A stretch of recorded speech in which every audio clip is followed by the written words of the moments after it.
Good morning. Welcome. Thank you for joining us virtually for this presentation on the Willamette Falls Riverwalk. I'm Alexis Ingram. I'm the campaign director with Willamette Falls Trust. I hope that you and your loved ones are staying safe and healthy during this time.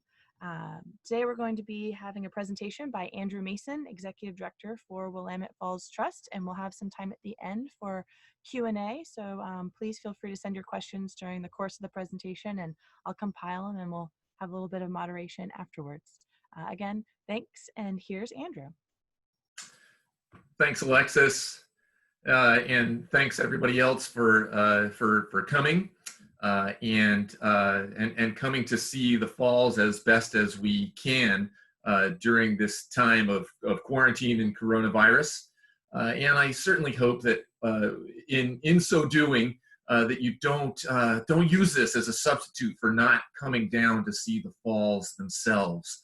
Looking at it on the screen is a little bit like one of those National Geographic trips to Africa, and it doesn't compare in the slightest with staring that elephant in the face and coming down to the falls and feeling the spray on your face is just an incomparable experience that, while I appreciate you being able to join us via a link, I really wouldn't want you to miss the real thing itself. So anyway, thanks all for coming, and thanks Alexis for getting us going.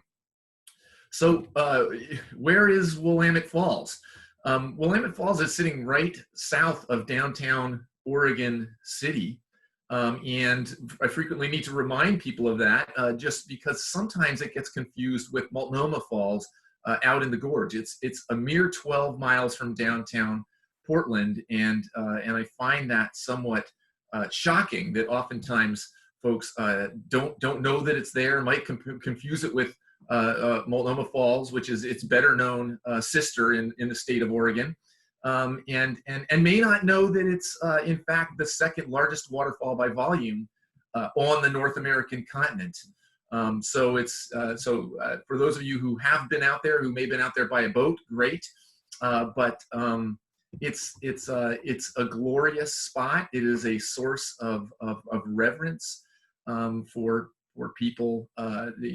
Folks who are there now. There are folks who fish there from indigenous tribes, securing first foods from the base of the falls, from the waters around the falls.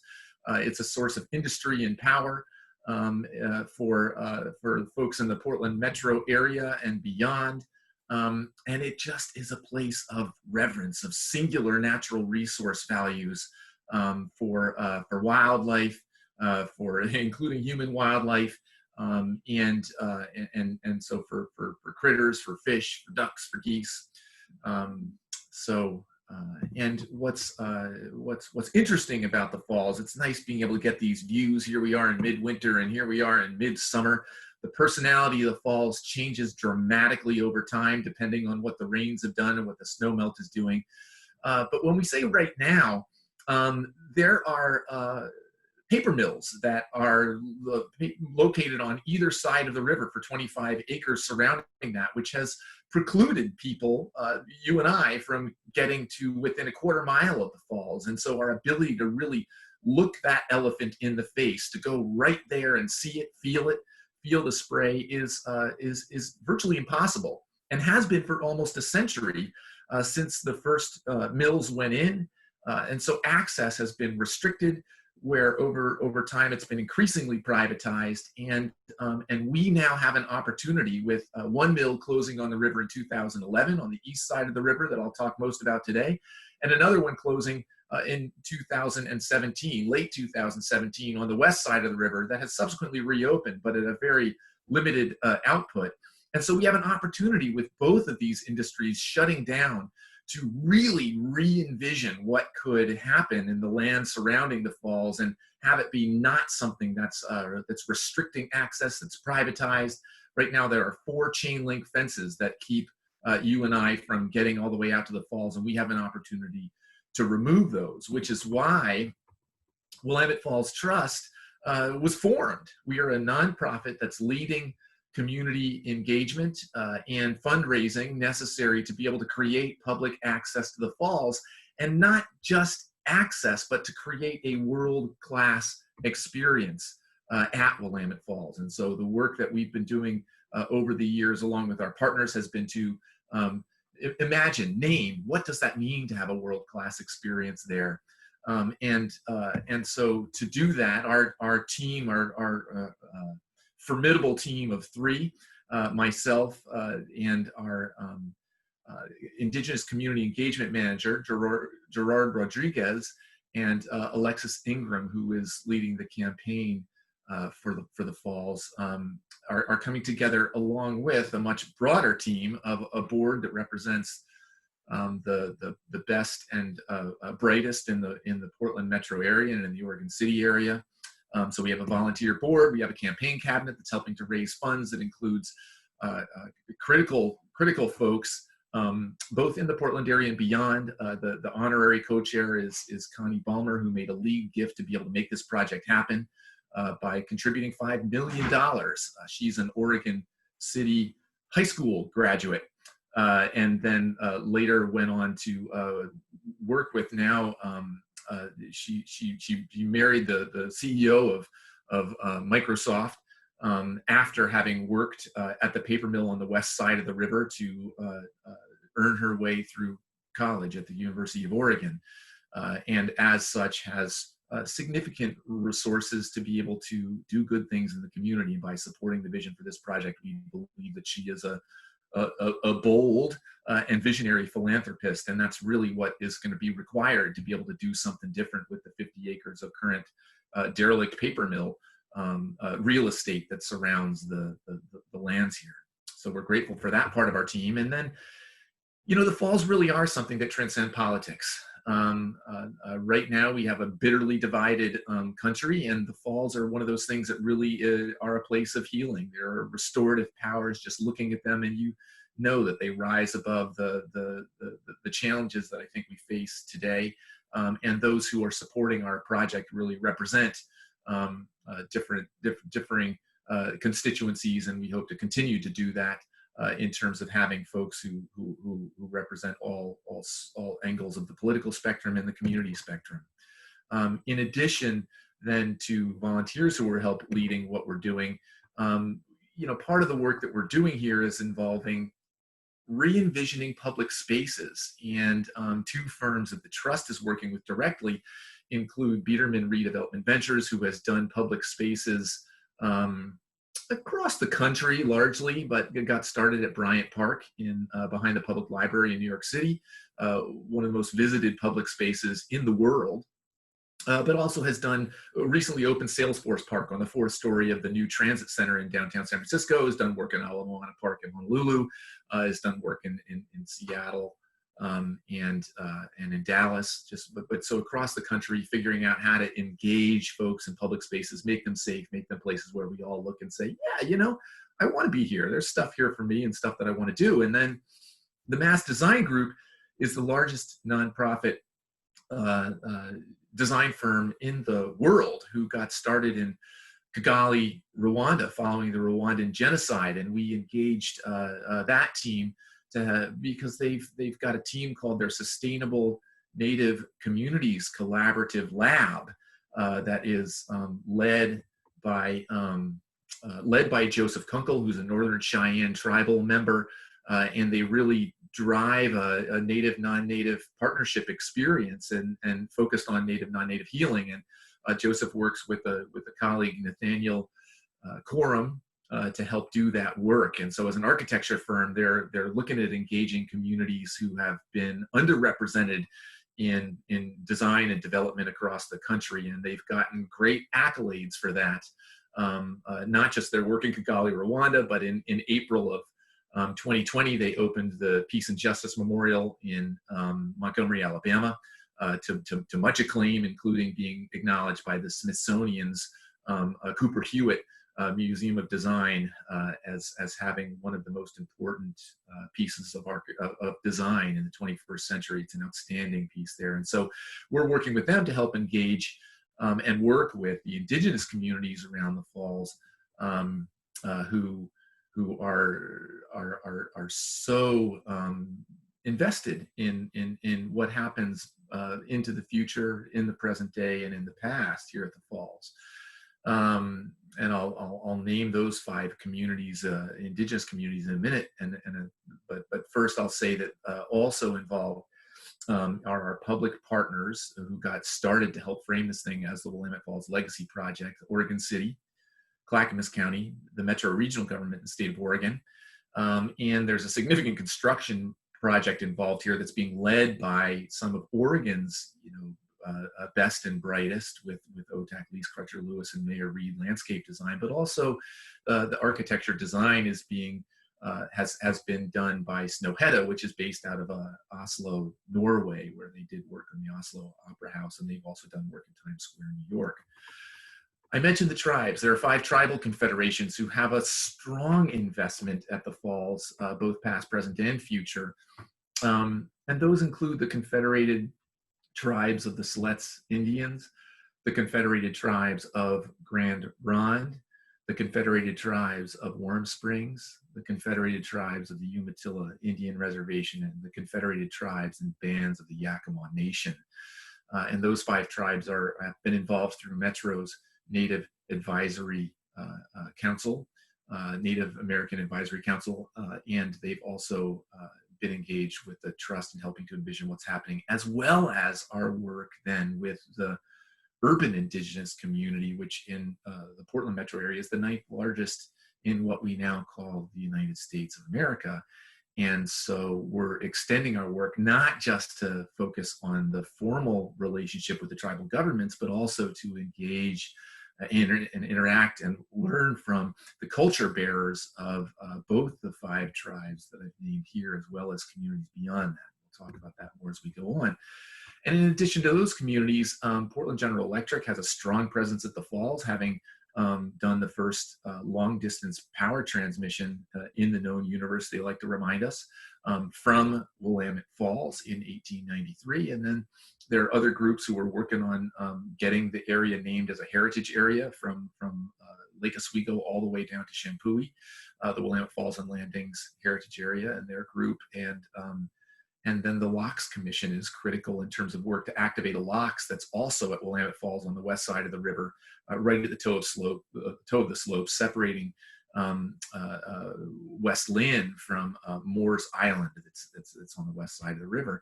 And then finally, West Lynn, in addition to Oregon City, West Lynn is on the west side of the river, and their municipality has been critical to help envision a comprehensive vision of what happens at the falls. I'll kind of close with in speaking with you here today.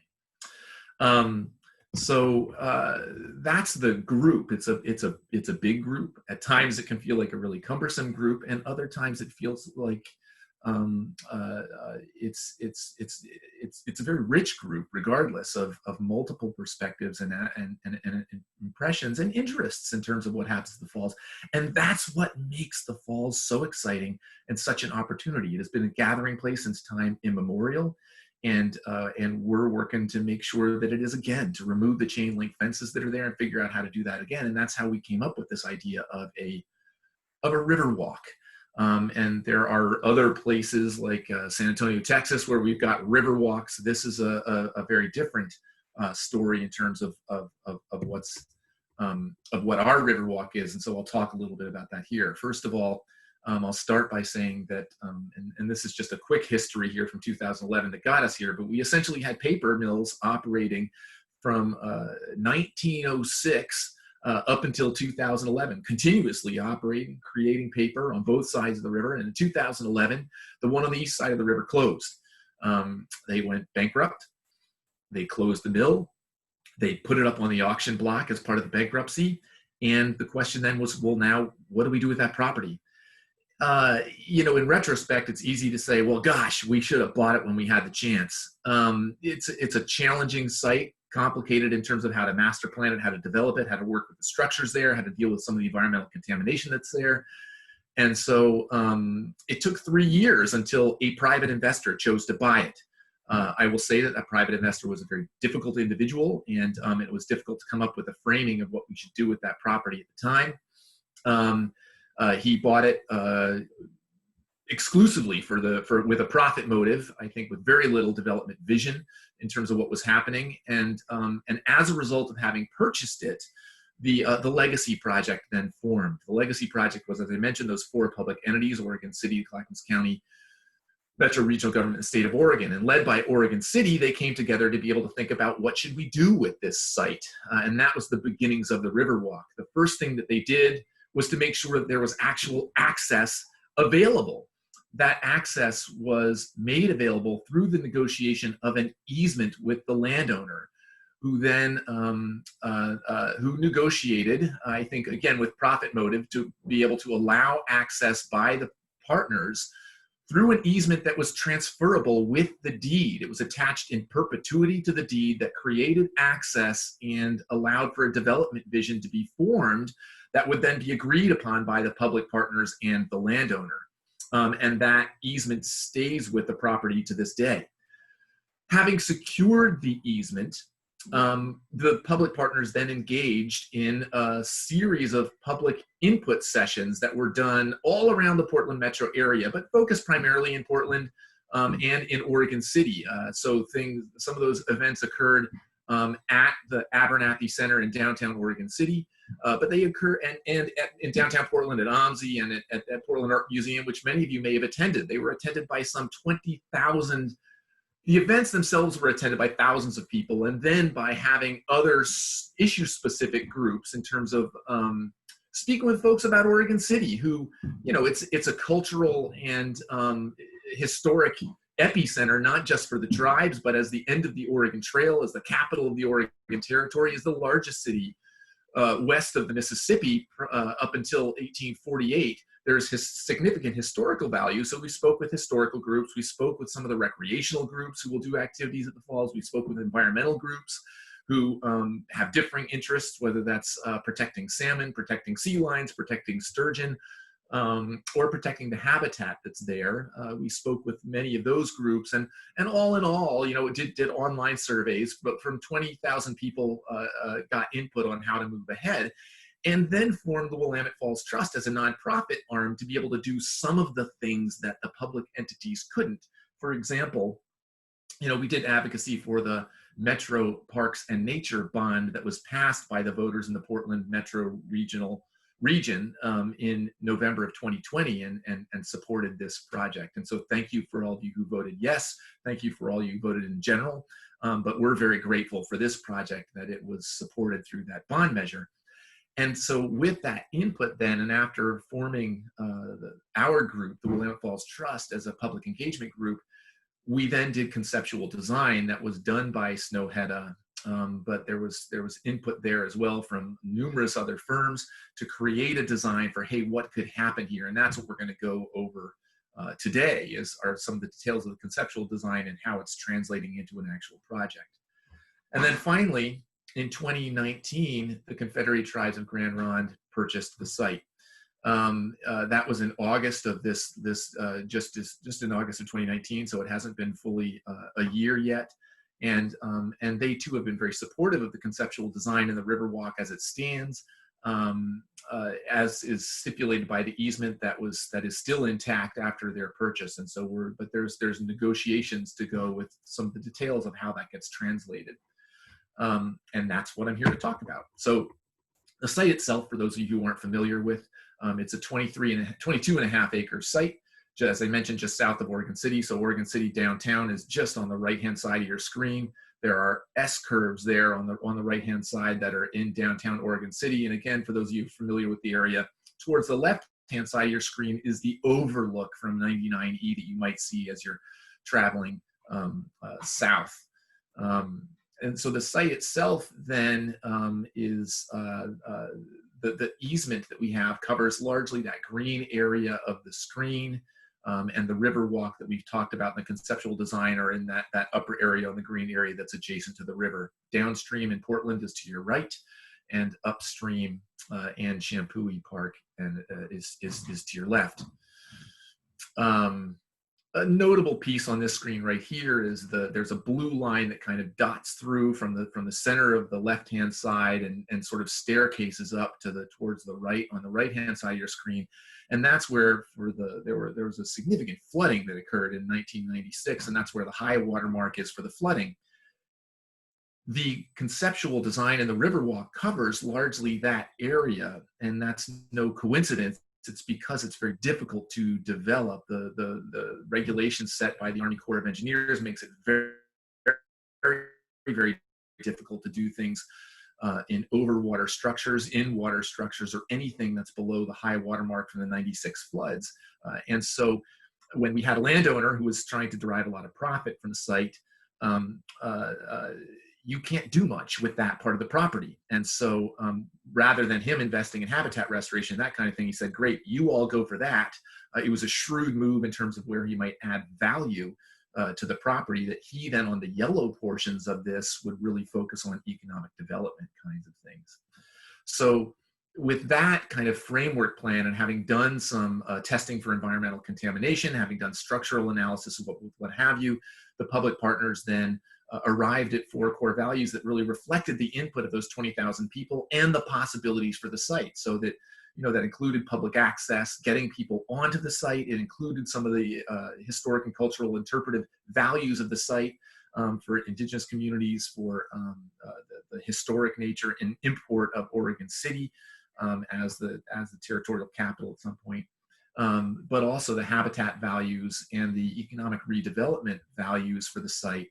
And I'll mention, just in terms of economic redevelopment, at its peak, those 2 paper mills employed some 6,000 people, and so part of what the intent here was to is to secure some of the wealth and value that was derived at this site, not just through the jobs at the paper mill, but also the wealth and value that was derived at the site long before there was a cash economy, where the wealth and value was in the exchange derived from the power of the falls, whether that's industry and flour and meal, or whether that's power derived from fishing that's occurred there, both for the salmon, the Pacific lamprey, the sea lions themselves, sturgeon.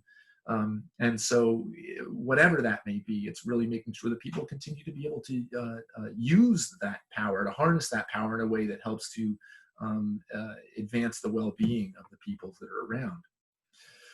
So with those 4 core values in mind, this conceptual design that I'm showing right here, and you can see the site here again, downstream to the right, upstream to the left, with the focus on that area that sort of staircases and follows that the high water mark. So many of the areas in green there are below the high water mark. We're underwater in 96. This is the conceptual design, and then I'll talk about how that's emerged into an actual phasing plan for the project now. The broad overview here is that you access the site from the right-hand side of the screen through a series of elevated walkways that are, in case there's a flood, when there's a flood, because it's a matter of when, not if, that are easily cleaned off through, power washing, what have you. But a series of elevated walkways through some habitat gets you to the central part of your screen that has a public yard. Then there's a major overlook that has, a 3-story overlook that allows you a variety of places to be able to look at the falls. And then finally passing that circular kind of thing, which is a walkway, another elevated walkway, you get out on the dam that's owned and operated by Portland General Electric, all the way out to that square structure on the left-hand side of your screen, which is a perch above the 42-foot drop that is Willamette Falls on the basalt there, where the whole river drops 42 feet. This elevates you right at the edge of the falls. And on a February day, you can't go out there when the wind is blowing from the south, which it always is in February. You can't go out there with getting soaked to the bone in literally 5 minutes from the spray of the falls. There's just so much aerosol water coming out of there from the churning that's happening. And that's the point, is to really get people out there to be able to see that, experience it. So we'll talk about some of these elements here. Including the public yard that really is the feature that allows people to gather here in a way that folks have been able to since time immemorial. So what I'm going to do is go through a series of renderings that kind of get you, here's what it looks like today, and then here's what it's going to look like. So you get a sense. I talked about it as sort of a derelict industrial wasteland, and now you're looking right at the site, and you're probably looking at about, I don't know, maybe 50% of the whole thing, what you can see. And so it's just crowded with these buildings that were propped up here over time. You've got structures right out over the river that tend to channelize it. None of them were contemplated when we were aware of the Cascadia subduction zone. And so there's a lot of trouble and struggle here. So we'll start with the public yard. So it's located here. And pay attention, then you can see these orange circles. There's one right over to the left-hand side of your screen, one right smack in the middle of your screen. And these circles help to give you a sense of what it'll look like as we move forward. So this public yard here, those circles correspond, if you look back here, to these circles here. That's the image of where we're planning on moving forward. So you see a space that's about the size of Pioneer Courthouse Square, and then envisioned to be functioning much like that. So where we say public yard, it's envisioned as a public space where people can gather, that's got opportunities for things like food carts and farmers markets, as well as bleachers, much like the Pioneer Courthouse Square bleachers, that will allow for public performances, but also access to the river, which right now Oregon City really lacks.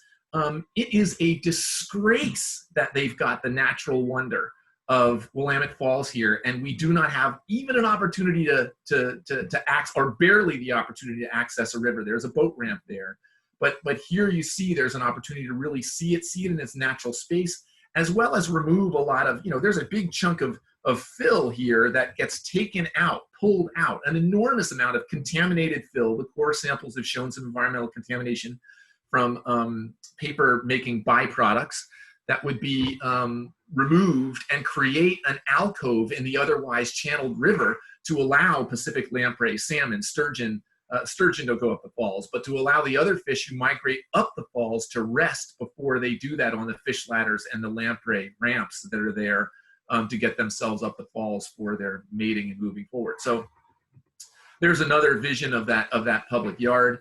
Down from the waterside level, it gives you a sense of those bleachers and the reuse of some of the structures, as well as the removal of some of those structures that are there. So just further to the left of your screen, further south upriver, is Mill H in the boiler complex. That's the overlook area that's being designated for the project. That is a three-story, where we're envisioning a three-story set of boilers. You can see this is what it looked like a while ago. It now looks like this today. So that's the structures prior or under construction with the original paper mill there on the left, the Hawley Paper Company. So today, Mill H and the boilers look like that. And again, if you pay attention to the orange, those orange circles on your screen, they turn into that. So you can see this large square cap that's on top of that one cooling tower get removed. A lot of the siding gets removed. That's asbestos-clad siding. It turns into, on the right there, as you get closer out to the falls, this three-story structure where you see people actually standing on the roof in that rendering. We're introducing some more natural elements in the form of trees to help soften a lot of that, the industrial hardscape, but also to walk through it. Those boilers on the left, those 4 stacks all attached to boilers that used to be part of World War II battleships that have been repurposed to help power. They were powering these drums that would grind pulp inside as part of the paper making process. So there's some history that gets used. You go walking through, you get to that overview, and this is no small feat of development here. So this stuff needs to be reinforced to be able to stand up in the event of a Cascadia subduction zone quake. A lot of that work needs to be done from the river. And the technical term here is that they're going to put a diaper onto the buildings to make sure that lead paint and asbestos aren't getting into the air and the river surrounding the falls as they develop this overlook. Another view, now we're looking back. This is from the yard into the boiler complex. So that public yard, again, pay attention to those circles there. And you see, the cladding get removed. You see people in the yard. You see those elevated walkways that I was talking about, and areas that'll be easy to maintain when it floods. But so this is a sense of the experience of what folks will have when they get there. So now we're looking back at the Mill H complex, but this view is from that rounded structure that you could see that I said was a pathway out on the dam. We're getting very close to the falls now, and frankly, you can see water coming over the dam on the lower part of your screen. So in high water events, this is part of the falls, but it's only high water falls. The falls themselves are 1,700 feet. It's the 17th widest waterfall on planet Earth. It's only that wide when the falls are roaring, typically, February through April or May, but it really depends on, when snowmelt happens and what kind of rain events we have. So now you see, looking back then from the, when you're on the brink of the falls, the Mill H boiler complex, and this is what it would look like. So again, you see from here that clarifier that's an old byproduct of water treatment, where they clean the sludge out of the water. That gets filled in with upland habitat, again, an effort to introduce natural elements to kind of quiet the industrial hardscape.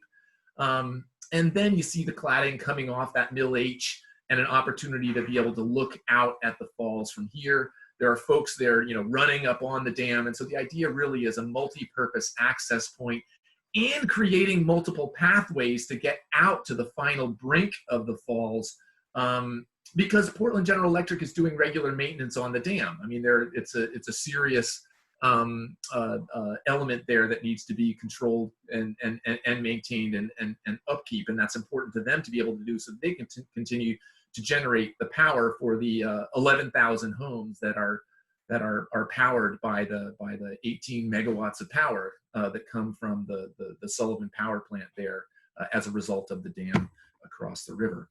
So that last round structure that we were just standing on, the last rendering, is that round circle there towards the left-hand side of your screen that gets you out towards that last overlook. That's the clarifier that was used to treat the water. That water was pumped into some lagoons on the westland side of the river, where it now sits.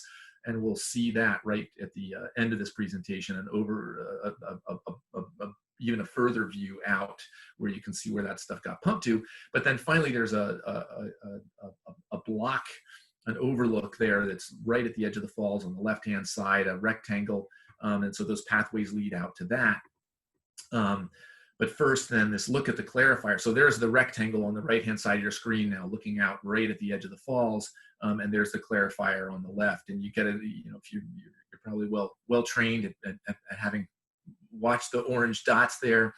These walkways lead you over what's right smack in the middle of the screen, the original power transmission. It's now done from the west side of the river. This is on the east side of the river, and those old flumes are awfully rusted now. They're cool in their own way, and they're also they definitely command the viewscape from being right close to there. Anyway, the walkways lead you out to that last overlook towards the right-hand side of your screen, where the right-hand orange dot is, and that will be an overlook that gets you, with a roof over it, that gets you to be able to see right out on the edge of the falls with that view. So that view off to the right that you're seeing people standing there on the right-hand side would look like that. So that's that last block that includes, at least in this rendering, some of the old elements that were there to open and close the flumes that were generating power. And here you're looking due south towards Salem, at the falls in high water. So that's kind of the concept plan as it was done by Snow Hedda. Now and that was done, for years prior to the purchase by the Grand Ronde. And as I mentioned, it was done somewhat unilaterally by the public partners, because the landowner was just interested in somebody building something on his land to add value to it. The Grand Ronde purchased it then in August. He got his profit and went away. And now we have a very exciting landowner who has real historic ties to the area and current ties to the area, where the Grand Ronde come for ceremony, including their first fish ceremony on an annual basis. And we have an opportunity to think about, how does this Riverwalk, as envisioned, interface with the broader site? Well, it's a very complex site, and the Grand Ronde are still working on figuring out exactly how to master plan the rest of the thing with its best and highest uses. They're working with GB Architects and Walker Macy to do the landscape design and the overall master planning, and we're working with those firms to help figure out how does that interface with the Riverwalk. As originally planned, the idea here was that we were going to do that overlook at Mill H and the boilers.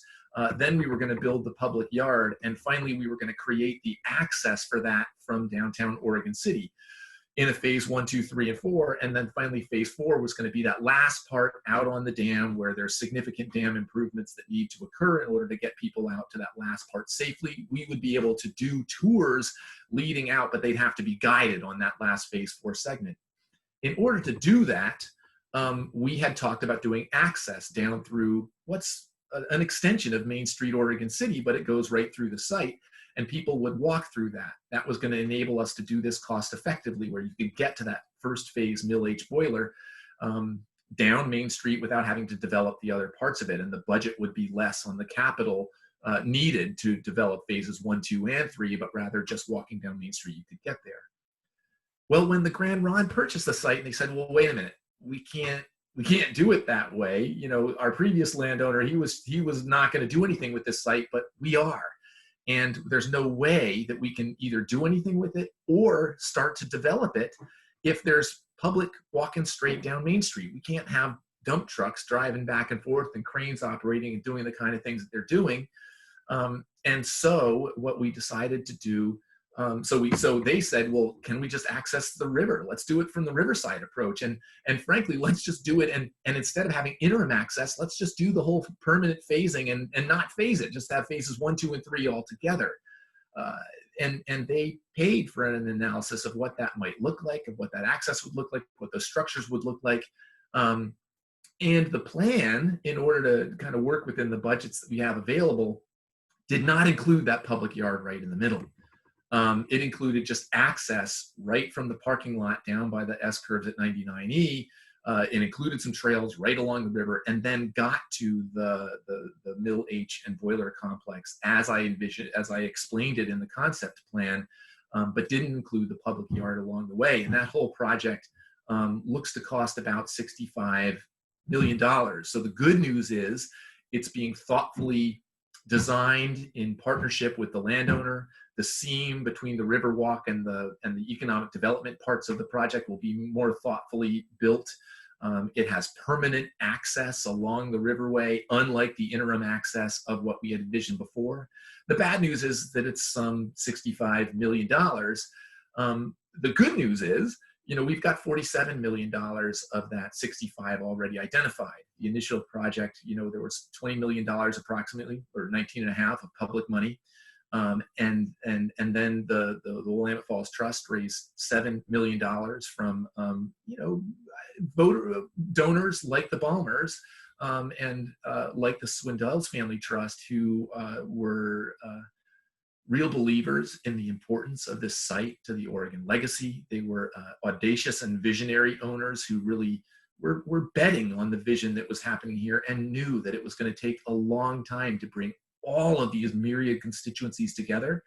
And they believed in the vision that was really elevating the indigenous stories here at the Falls that's being promoted by Willamette Falls Trust, to be able to bring all of these groups together, bring together the groups who are who value and know the value and importance of the pioneer story, the industrial story, the environmental story, but also know that the pioneer story is being told so well at other Oregon City institutions like the End of the Oregon Trail Interpretive Center and the Museum of the Oregon Territory just up the hill from this site. And so the opportunity here really was about telling the indigenous story. So with that in mind, you know, we then came together to say, okay, let's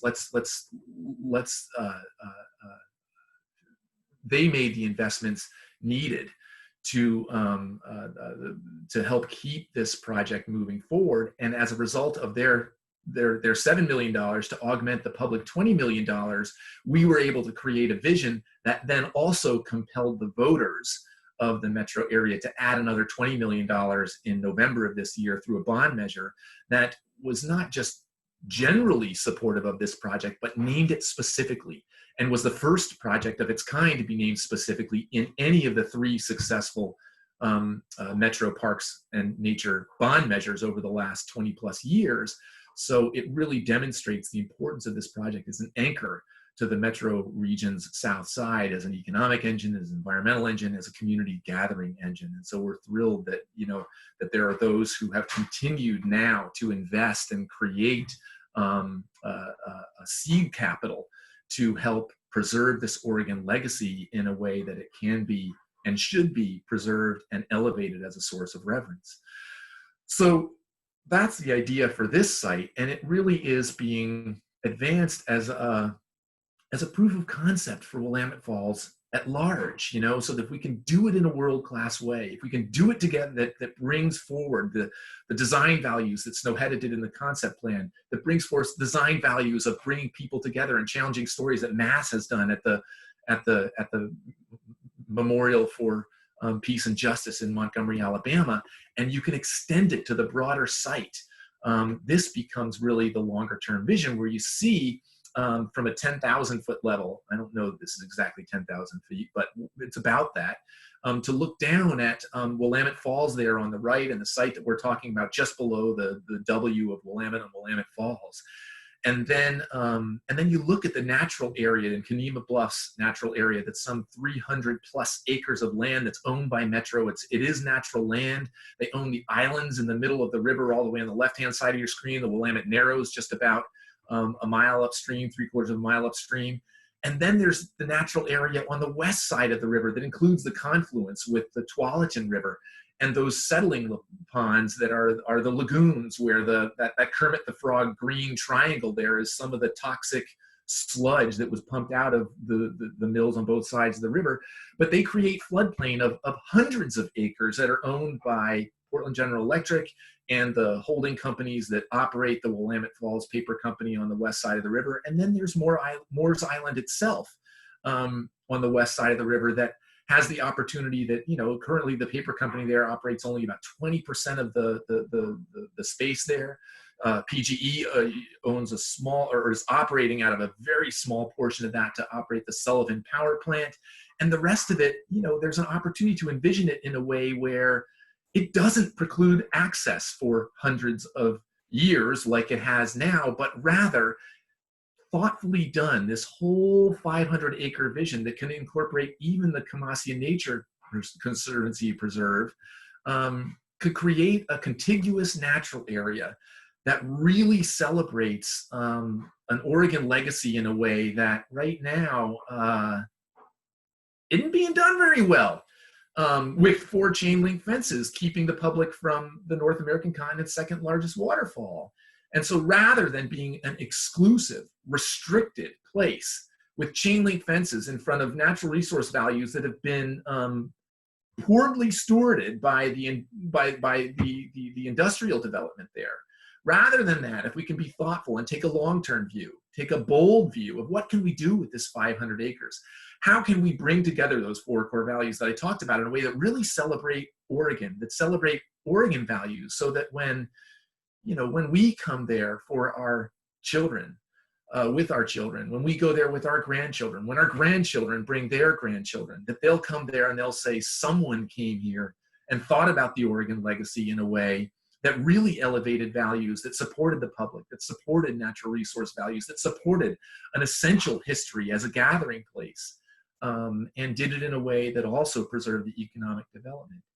And, you know, we believe that that is so important to create this gathering place, to reactivate this as a gathering place that now at a time of COVID, where we don't have good public places, where we don't have public places that are well designed, thoughtfully designed to bring people together.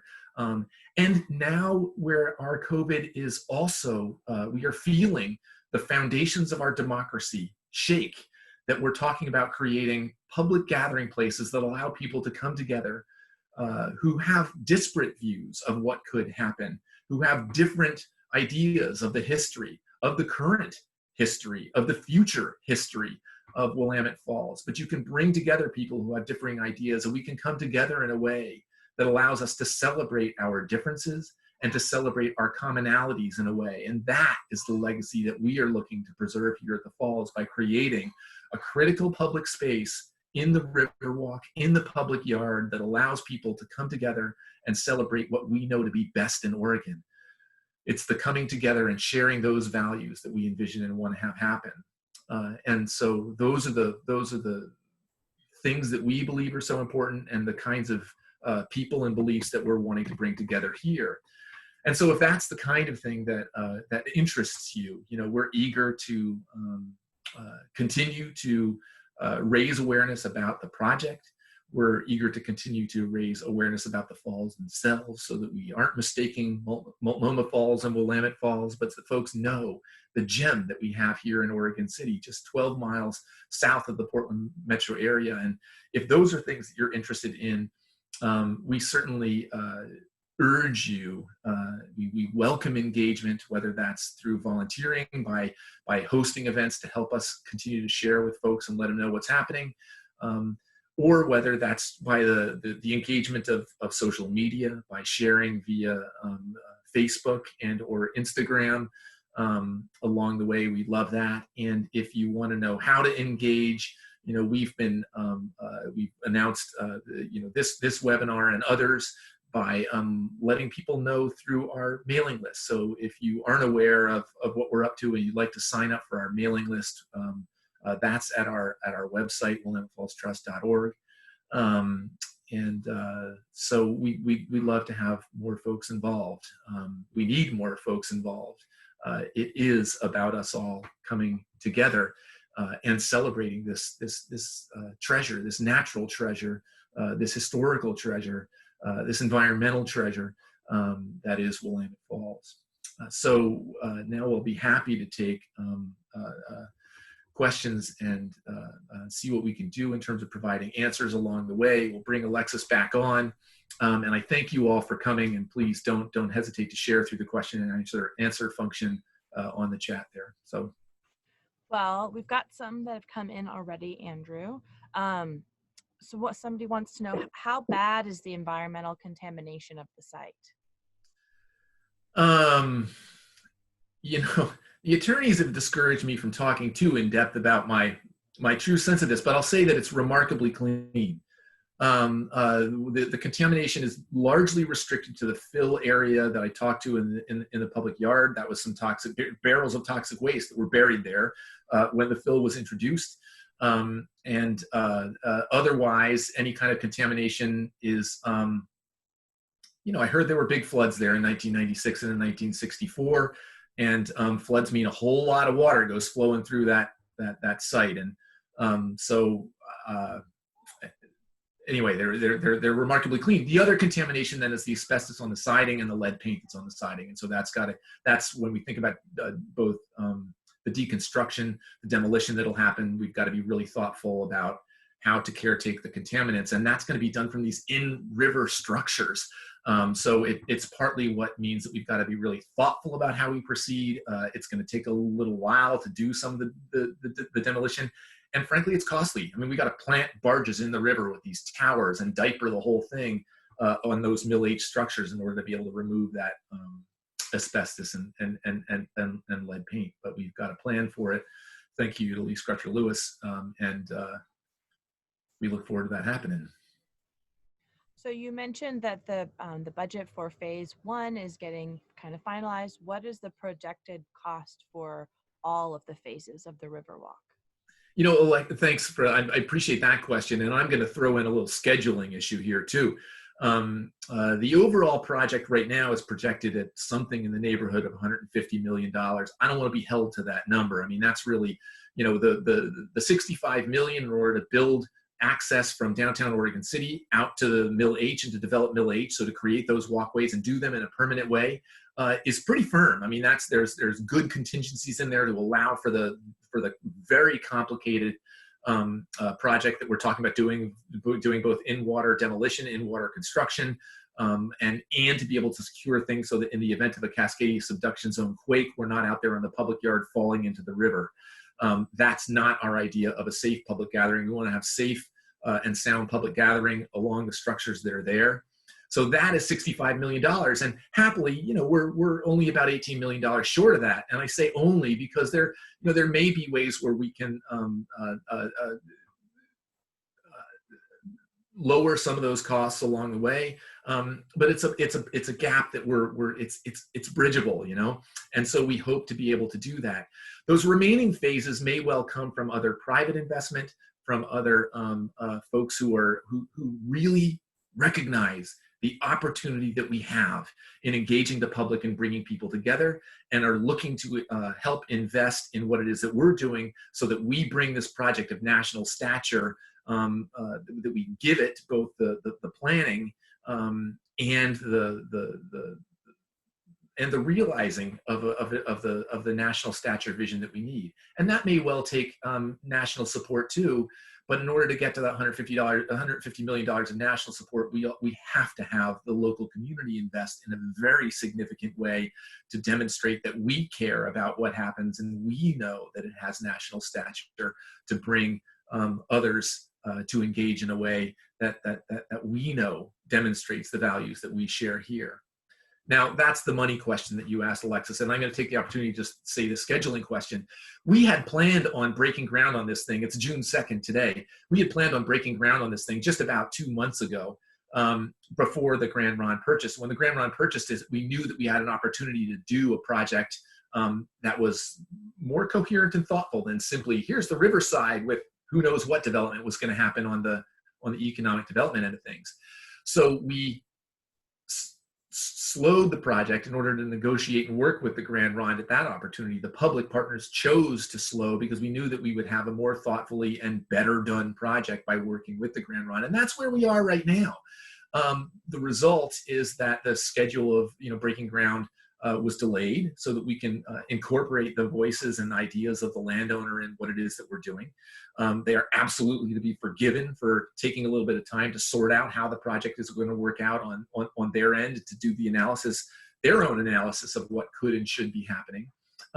So what we know about the schedule at this point is that when we come to agreement about how things will work, that access that I was describing along the river or along the main street, when we sort that out, we will then jointly submit a joint permit application is what it's called, to the Army Corps of Engineers. There's a 9-month review for that permit, and then construction will be able to begin.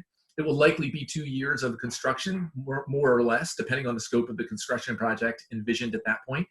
So, at whatever point we know we've got to go, we're still about 2 years and 9 months out from having something that folks can walk on. I will say, a little bit disappointed that we didn't get rolling in April.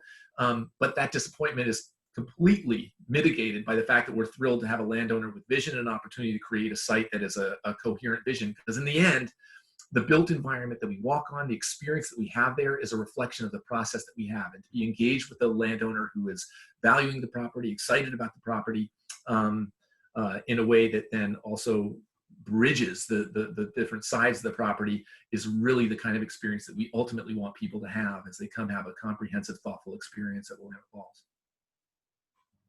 So I think we've got time for two more questions. One is there a plan to have tribal representation on your board, or in terms of the leadership of Willamette Falls Trust? Yeah, I mean, there's so many layers to that one. So that's a thoughtful question from somebody who understands, the value and importance of the multicultural representation that we need here at the site, and on all the teams that are working on the project. The Willamette Falls Trust itself has recognized those challenges. I mean, the story of Willamette Falls is a story of conflict and reconciliation, and our working with Mass Design, their view really has been seeing this as a place of healing, the opportunity to heal not just the landscape, but the work between the myriad communities that are there is the real opportunity, and this is healing that we see for the nation when I talk about some of the turbulence that we see in democracy right now. And that has to start from our very organization. There are conflicts that go back centuries that Willamette Falls Trust really has no business engaging in. They aren't our battles, and they aren't even battles, but it's just the conflicts and challenges that are there to face. That said, it is our responsibility to, where we're talking about engaging the public, to engage the public, and that means everybody. And here you've got a site that has been a site of engagement for many communities, for tribes that were migratory, for tribes that were not migratory, that go, communities that go back through history that we call it time immemorial because we don't remember, we don't know, nobody knows. And so for that, we have had to be very thoughtful about how we develop our board of directors who are establishing the vision, governance, and direction of our organization. As a result, it has been very recently, 3 years into our history now, that we have extended formal invitations to participate on our board of directors to each of the 5 formal tribal confederations that I've mentioned, as well as to members of Portland's, the Portland metro area's urban indigenous community, to participate on our board, and reserved positions on our board of directors for representatives from each of those communities. The new board, as we bring those members on, will be convening in July of this year. So we're very excited as we begin to take shape in a way that we're able to acknowledge, address, and work with some of the very conflicts that I'm mentioning that make up the history at Willamette Falls. And as I also mentioned, and so in that way, it is a place for, we really view it as an opportunity for healing, for certainly Native, non-Native healing, as the Native American Community Collaborative that is leading our work through mass design represents, but also an opportunity for the communities, the pioneer communities, the industrial communities, and potentially even the communities, the intra-tribal healing to take place as well. And that's through the work that we're doing. We'll see how it all goes. But what's most important, what is most important is that we're not here to shy away from the conflicts that were here. We are here to build up the opportunity for bringing people together. And that's the opportunity that we see, and that we plan to make the most of on behalf of Oregon's legacy and our children's, the legacy that our children will inherit here at Willamette Falls. This final question kind of perfectly segues from that, Andrew, which is, what would a successful collaboration with the mass design group look like? Or they said, in other words, what's the end goal of that work that you're doing with them? Yeah, I mean, that is the perfect segue. I mean, when I talk about, conflict and reconciliation, the goal of Willamette Falls Trust, really the stories of the falls, the pioneer story, the industrial story, as I mentioned, are being told well by other fine institutions in Oregon City. And this is really an opportunity to elevate the indigenous story. And while the trust board is now being constructed to reflect that, we really view our role, even with that board of directors, is to create the canvas upon which the indigenous communities will tell their own stories. And so they aren't our stories to tell. And tribes are very clear that, one tribe's telling is not another tribe's telling. And so our job is to just make sure that the opportunity is there for each community to share the story in the way that they want to share, and that's, that story is of the value and importance of Pacific lamprey, the story of some of the events that have occurred on this site, the story of some of the legends that really inform the reverence that we can all bring, that just augment the experience that we bring here, of the many beings and ancestors that make up Willamette Falls as we experience it today. And so success looks like a built environment that reflects those many perspectives. Success looks like a built environment that reflects a process that clearly engages those communities from across the state that we now call the state of Oregon, and has those many stories elevated and shared in a way that those communities will come, and their children will come and visit the falls and say, I see myself here. Great. Well, in the effort to keep within our time frame, we'll wrap up questions now. If you asked a question that didn't get answered, Andrew and I'll get back to you via email.